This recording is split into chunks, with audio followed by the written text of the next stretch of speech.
Assalamualaikum, saya perwakilan dari kelompok 4 ingin membahas tentang hubungan perkembangan iptek dengan lingkungan. Perkembangan ilmu pengetahuan dan teknologi atau yang lebih sering disebut iptek saat ini sedang berkembang dengan pesat. Semua negara berlomba-lomba untuk memajukan iptek agar negaranya dikenal dengan negara maju di bidang iptek. Dengan berkembangnya iptek di suatu negara tentu akan memberi dampak positif bagi negara dan masyarakat yang ada di negara tersebut. Di antaranya dapat mempermudah pekerjaan manusia. Pada satu sisi, perkembangan dunia iptek yang demikian mengagumkan itu memang telah membawa manfaat yang luar biasa bagi kemajuan peradaban manusia. Tetapi, akibat tindakan penyesuaian yang harus dipenuhi dalam memenuhi permintaan yang berbagai jenis sumber daya, agar proses industri dapat menghasilkan berbagai produk yang dibutuhkan oleh manusia, seringkali harus mengorbankan ekologi dan lingkungan hidup manusia. Hal ini dapat kita lihat dari pesatnya perkembangan berbagai industri yang dibangun dalam rangka peningkatan pendapatan devisa negara dan pemenuhan berbagai produk yang dibutuhkan oleh manusia. Samping itu, iptek dikembangkan dalam bidang antariksa dan militer, menyebabkan terjadinya eksploitasi energi, sumber daya alam dan lingkungan yang dilakukan untuk memenuhi berbagai produk yang dibutuhkan oleh manusia dalam kehidupannya sehari-hari. Gejala memanasnya bola bumi akibat efek rumah kaca atau greenhouse effect, akibat menipisnya lapisan ozon, menciutnya luas hutan tropis, dan meluasnya gurun, serta melumernya lapisan es di kutub utara dan selatan bumi, dapat dijadikan sebagai indikasi dari terjadinya pencemaran lingkungan karena penggunaan energi dan berbagai bahan kimia secara tidak seimbang. Selain itu, terdapat juga indikasi yang memperlihatkan tidak terkendalinya polusi dan pencemaran lingkungan akibat banyak zat-zat buangan dan limbah industri dari rumah tangga yang memperlihatkan ketidakpedulian terhadap lingkungan hidup. Akibat-akibat dari ketidakpedulian terhadap lingkungan ini tentu saja sangat merugikan manusia yang dapat mendatangkan bencana bagi kehidupan manusia. Oleh karena itu, masalah pencemaran lingkungan baik oleh karena industri maupun konsumsi manusia memerlukan suatu pola sikap yang dapat dijadikan sebagai modal dalam mengelola dan menyiasati permasalahan lingkungan.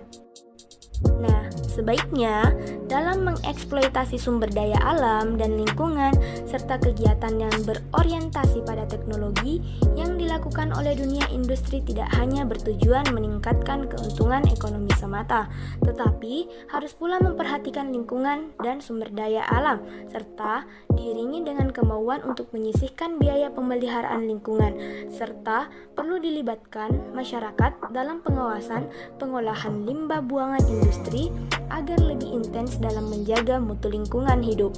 Ikhtiar ini merupakan salah satu bentuk partisipasi dan pengawasan biar untuk memelihara kelestarian lingkungan hidup. Masih ada pembahasan lain yaitu etika lingkungan.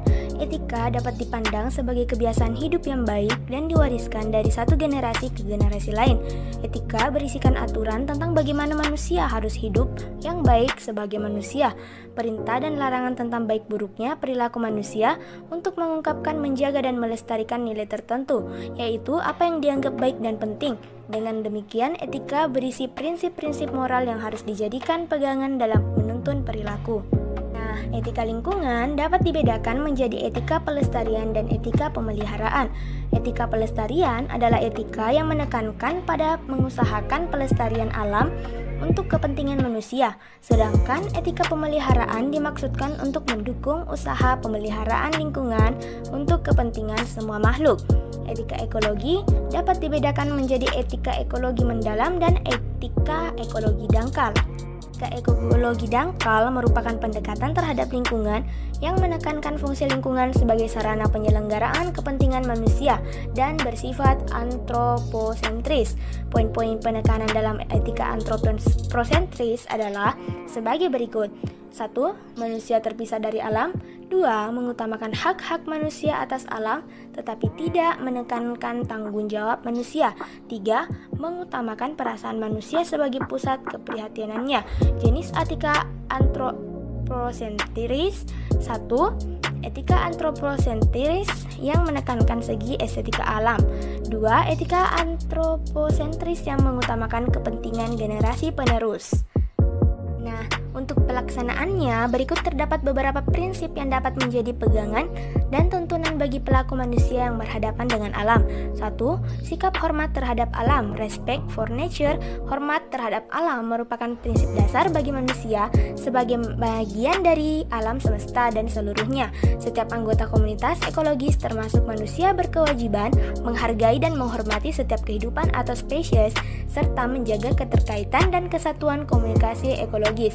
2. Prinsip tanggung jawab, moral responsibility for nature. Manusia mempunyai tanggung jawab terhadap alam semesta. 3. Solidaritas kosmis, cosmic solidarity.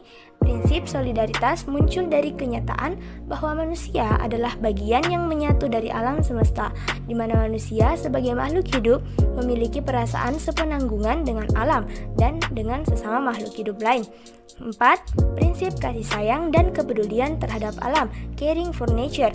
Manusia digugah untuk mencintai, menyayangi, dan melestarikan alam semesta dan seluruh isinya, tanpa diskriminasi dan tanpa dominasi yang muncul dari kenyataan bahwa sebagai sesama anggota komunitas ekologis, semua makhluk hidup mempunyai hak untuk dilindungi, dipelihara, tidak disakiti dan dirawat. Hanya itu. Assalamualaikum warahmatullahi wabarakatuh.